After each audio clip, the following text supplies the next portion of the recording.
ได้รับฟังผ่านไปครับนะครับงานเพลงของคุณดูมิเตอร์ที่ท่านผู้ฟังได้ถามถึงเข้ามาครับบอกรับฟังแถวไม่หลายเนาะติดตามรับฟังอยู่แต่ว่าช่วงกลางคืนใช่ไหมข่าวบอกเสียงเบา ช่วงข่าวจะเป็นบางช่วงเนาะบางช่วงนะครับนะเข้าใจว่าน่าจะมีคลื่นอื่นใกล้เคียงไหมนะสัญญาณแรงอยู่เนาะสวทเนี่ยนะเช็คจากมาตรฐานของเครื่องส่งเนาะหมายถึงว่ากำลังส่งทั้งหลายอย่างปกติหมดเนาะนะครับนะแล้วก็อย่างเมื่อคืนนะก็ฟังอยู่เนาะผมฟังทางรายการของคุณพิญโยรุ่งสมัยถนนดนตรีเนาะทางข่าวคือทั้งหลายก็ฟังอยู่นะก็ยังถือว่าเป็นปกติเนาะเสียงไม่ได้มีแผ่วจางนะแต่ว่าน่าจะอาจจะมีคลื่นอื่นนะครับนะเพราะปัจจุบันเนี่ยมันจะมีคลื่นนะวิทยุนี่แหละเนาะก็เยอะอยู่เนาะแล้วก็บางส่วนนะบางครั้งนะตัวเครื่องรับเองด้วยนะครับตัวเครื่องรับก็อาจจะมีความเปลี่ยนแปลงของอะไรนะพลังงานถ่านนะถ่านหรือแบตเตอรี่หรือไม่ก็การเปลี่ยนแปลงบางอย่างที่เกิดขึ้นเนาะอันนี้ก็มันมีได้หลายปัจจัยนะแต่ว่าขอบคุณอีกครั้งหนึ่งในการติดตามรับฟังแล้วก็แจ้งผลการรับฟังเข้ามานะครับนะสำหรับผู้ฟังที่ติดตามรับฟังอยู่ครับนะก็ยังคงทำหน้าที่อยู่เพื่อนกับท่านผู้ฟังเนาะนะครับในยามช่วงที่มีวิกฤตเรื่องของภัยธรรมชาตินะครับนะจริงอยู่นะว่าเราโอกาสที่จะเสี่ยงภัยแบบเมืองน่านเนี่ยนะยังน้อยกว่านะเพราะว่าทางน่านนี่เป็นด่านแรกในการรับนะครับรับเจ้าอย่างพายุขึ้นมาเนี่ยนะครับนะก็จะมีด่านแรกนะคือทางเมืองน่านนะเมืองแพร่นี่จะว่าไปก็โชคดีอยู่อย่างหนึ่งนะถ้าดูจากชัยภูมิดูจากพื้นที่เนี่ยนะแนวภูเขานะอย่างด้านทิศตะวันออกนี่แหละเนาะแนวภูเขาที่เลาะล่องมาเนี่ยนะเนี่ยภูพญาพ่อเนี่ยเนาะเลาะล่องไปถึงอุตรดิตถ์เนี่ยเวลาพายุเข้ามาเนาะมันก็จะเจอแนวภูเขาเนี่ยลมต่างๆก็จะเหินขึ้นนะสูงขึ้นไปนะแล้วก็ไปตกแถวลำปางนะท่านผู้ฟังลองดูถ้าเห็นแผนที่อากาศนะต่างๆเนี่ยจะเห็นได้เลยว่าเวลาเขาพยากรณ์อากาศหรือว่าเป็นเขาเรียกนะเป็นพื้นที่ฝนตกหนักเนี่ยถ้าฝนมาทางทิศตะวันออกเนี่ยมันจะเจอแนวเขาเนี่ยนะแล้วก็ลอยขึ้นไปสูงขึ้นไปอีกหน่อยนึงก่อนนะมันจะล้อมเมืองแพร่เนี่ย ไปตกทางลำปางเนาะแต่ถ้ามาด้านทิศตะวันตกนะตะวันตกเฉียงใต้เนี่ยเป็นต้นฤดูฝนเนาะมาจากมหาสมุทรอินเดียเนี่ยนะจะขึ้นมาก็จะเจอทางตากทางไหนก่อนเนาะแล้วก็จะเข้ามาก็จะเนี่ยไปติดเขาทางเวียงโกสัยแหละ อุทยานแห่งชาติเวียงโกสัยเนาะแนวนั้นนะแล้วก็จะมีฝนตกทางบางชิ้นเยอะนะครับนะส่วนจะหลุดมาถึงเมืองแพร่เลยเขตทั้งเมืองเนี่ยนะก็จะจางลงละเนาะแผ่วจางลงไปเนาะผมสังเกตจากแผนที่อากาศนี่แหละเนาะหลายครั้งนะบางทีประกาศไปทำไมเขาบอกเว้นหมายถึงว่าฝนตกหนักแล้วเว้นมันไม่มีจังหวัดแพร่อยู่นะก็เพราะแนวทิศทางแบบนี้เนาะมีภูเขาเป็นรับแรงปะทะอยู่เนาะแต่ถ้าถึงพะเยาหนึ่งทางปงทางเชียงม่วนนี่อันนี้บ้านเราเนี่ยหนักแหละ ถ้ามันไปถึงตรงนั้นได้เนาะนะอันนี้ก็เป็นพื้นที่บางส่วนนะที่อาจจะช่วยเหมือนกับเกราะกำบังได้ในระดับหนึ่งนะครับนะก็ตอนนี้ก็ลองติดตามเนาะเห็นบางการคาดการณ์ต่างๆนะเรื่องของเจ้าพายุคาจิกิเนี่ยนะครับบอกว่าเขาคาดว่าปริมาณน้ำฝนเนี่ยนะที่ตกทางเมืองน่านนี่น่าจะ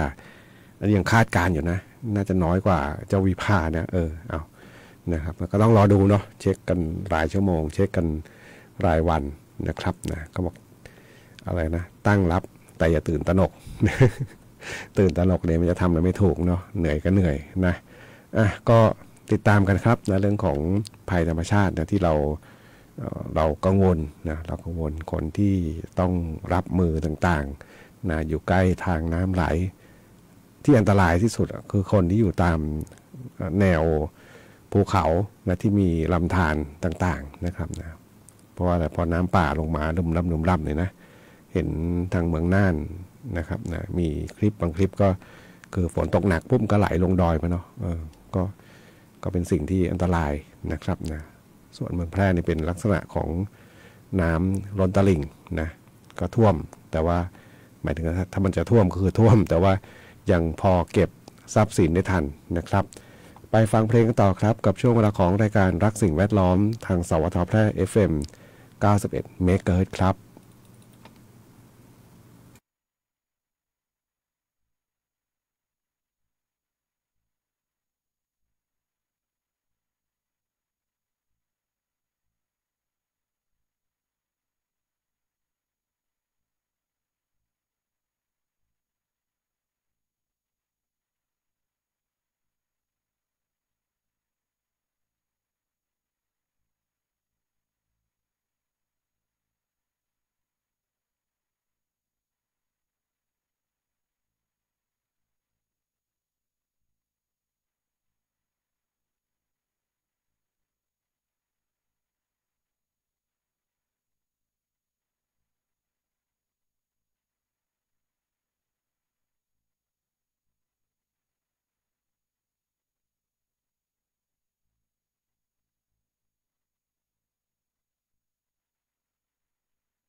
ได้รับฟังผ่านไปครับนะกับงานเพลงที่ท่านผู้ฟังถามถึงเข้ามาครับของคุณเอสันติภาพกับบทเพลงหวังของพ่อแม่นะครับนะที่ถามถึงเข้ามาเห็นคอมเมนต์อยู่มีคุณโชคชัยน้อยนุชนะเป็นครั้งแรกไหมเนี่ยนะเห็นคอมเมนต์บนแฟนเพจนะเดี๋ยวจะได้ฟังเนาะมันไม่แน่ใจว่าทันไหมนะครับนะแล้วก็ทางพะเยาเนาะบอกฝนน้อยนะฝนไม่ตกเยอะตกไปปล่อยตกน้อยๆนะครับนะกำลังคิดถึงพอดีเลย คิดถึงว่าจะถามว่านี่แหละนะฝนฟ้าเป็นยังไงบ้างทางพะเยาเนาะทางปงทางเชียงม่วนทางตอนบนของแม่น้ำยมนะครับนะจะได้ประเมินสถานการณ์เนาะฝนฟ้า ทางติดน้ำยมนี่จะเครียดเรื่องน้ำท่วมนะคือน้ำท่วมไม่กลัวหรอก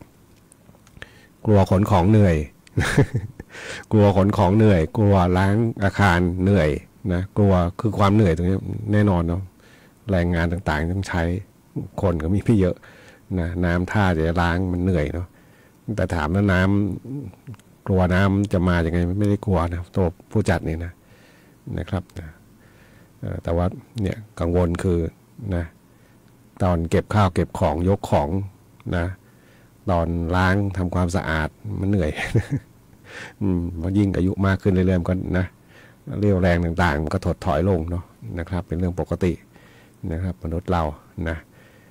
จำนวนคนมีเท่าเดิมน้อยกว่าเดิมอะไรเงี้ยนะก็ลำบากนะไม่ถึงแรงงานนะแรงงานนับจำนวนคนจะมีเท่าเดิมแต่ว่าแรงงานที่จะใช้มันใช้แรงงานจริงๆเนี่ยมันเหลือน้อยลงอันนี้ก็เล่าให้ฟังเนาะพอเห็นท่านผู้ฟังท่านบอกเครียดนะที่เครียดท่านผู้ฟังบอกว่าเครียดเรื่องเขมร ไม่ได้เครียดเรื่องน้ำฝนนะจากคนอะไรนะหลายวันใช่ไหมสวนะโทรศัพท์มาวันนี้ด้วยบอกเนี่ยดูข่าวทุกวันนี้ก็เครียดแล้วแกแล้วท่านผู้ฟังนี่ก็บอกผมเคยทำงานอยู่เนี่ยนะกับคนกลุ่มคนทางนี้นะทางกัมพูชาเนี่ยบอกคบไม่ได้ นะที่จริงเนี่ยมันเป็นเราเคยเรียนประวัติศาสตร์เนาะพระยาละแวกเนี่ยก็เคยคุยกับนะกับคนที่บ้านว่าเนี่ยบางที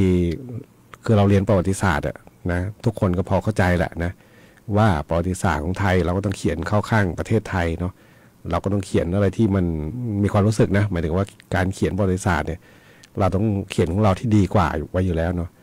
แต่บางครั้งมันก็เป็นการยืนยันได้ถึงประวัติศาสตร์ได้เป็นอย่างดีว่าครั้งหนึ่งมีพญาละแวกเกิดขึ้นนะคอยเขาเรียกหอกข้างแคร่อะไรประมาณนี้เนาะแล้วก็ฟังจากทหารที่เขารบในอดีตเนาะในอดีตเลยนะที่ผู้สื่อข่าวเขาไปสัมภาษณ์มาเขาบอกกินบางทีก็กินข้าวด้วยกันนี่แหละนะวงเดียวกันนี่นะมากินข้าวด้วยกันนะร่วมรัตระเวนด้วยกัน แต่พอรับหลังคล้อยหลังไปนะก็มีการวางระเบิดวางทุ่นระเบิดไว้นะเดินกลับมาอีกครั้งเหยียบกับระเบิดนั่นอดีตนะดูฟังที่เขาสัมภาษณ์ทหารเก่าที่เขาไปรบมาแล้วก็นะลำบากใจนะ เจอคนที่ไม่จริงใจอะไรด้วยแล้วก็ไม่อะไรนะไม่รักษาคำมั่นสัญญาแม้แต่การประชุมอะไรนะหลังๆ ICC สักอย่างนะตัวย่อเยอะไปหมดเนาะนะครับก็ไปแถลงอีกอย่างหนึ่งนะทางการไทยต้องมาแถลงตอบโต้ดิโก้วุ่นวายนะเหมือนเด็กเล่นขายของเลยบางทีนะนะเชื่ออะไรไม่ได้จริงๆ ดูข่าวนี้ผมคิดในแง่ขำบางอย่างไม่ขำไม่ถึงว่าขำแบบจริงจังนะเพราะว่าบางทีเขาประชุมกันเป็นจริงเป็นจังนะวันแรกก็นัดแล้วไม่มานะแล้วก็อะไรนะประชุมออนไลน์ก็แปลกตลกอยู่แล้วเนาะแล้วก็มาประชุมกันอีกครั้งแล้วก็เวลาไปแถลงอีกอย่างเนี่ยนะเนาะมันครบได้ไหมล่ะเนี่ย อันนี้เล่าให้ฟังเนาะท่านผู้ฟังเห็นมาบ่นให้ฟังเรื่องเนี้ยกัมพูชาเนี่ยก็นะมันก็เป็นเรื่องที่หลายๆคนนะดูข่าวแล้วก็เครียดตามนะครับไปฟังเพลงกันต่อครับกับช่วงเวลาของรายการรักสิ่งแวดล้อมทางสวทแพร่ FM 91 เมกะเฮิรตซ์ครับ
กับบทเพลงจากเพื่อนถึงเพื่อนของคุณสุบุญเลี้ยงครับนะสำหรับผู้ฟังที่ถามถึงงานเพลงนี้เข้ามาครับนะตอนแรกบอกจะขอ